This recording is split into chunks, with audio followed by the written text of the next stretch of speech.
So that being said, as far as the mana base goes, Restless Bivouac can just kind of get there when they wipe our board. We rely a lot more on creatures than the other red decks. But when it attacks, put a +1/+1 counter on target creature you control. It targets, so it triggers Valiant. So that's something really important to remember. And then we can kind of trigger Valiant on a stick for a lot less mana.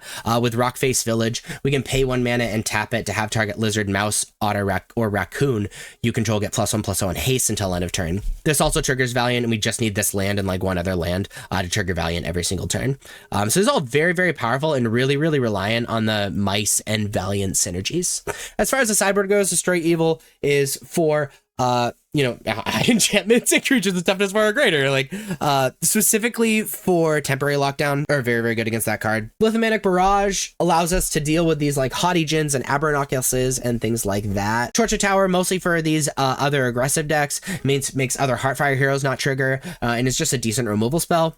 Screaming Nemesis against decks that we're going to be doing a lot of combat with, so we can make combat really, really awkward. You have to remember Screaming Nemesis doesn't combo with our deck, or at least combo with our Mice synergies though. And it's really good against decks that are gaining life, because we can just like Burst Lightning around Screaming Nemesis and not have to worry about that life gain. We're playing 2 Witchstalker Frenzy, because it's a 4 mana card that costs 1 less for each creature that attack this turn. It's really hard to make this only trigger 1 mana.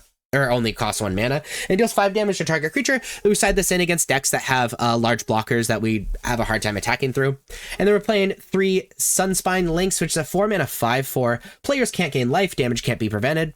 And when Sunspine Links enters, it deals damage to each player equal to the number of non-basic lands that player controls. So we're going to be siding this in against decks that gain a lot of life, but also we're going to side this in against decks that play a lot of different colors and don't have a lot of basics, like Domain.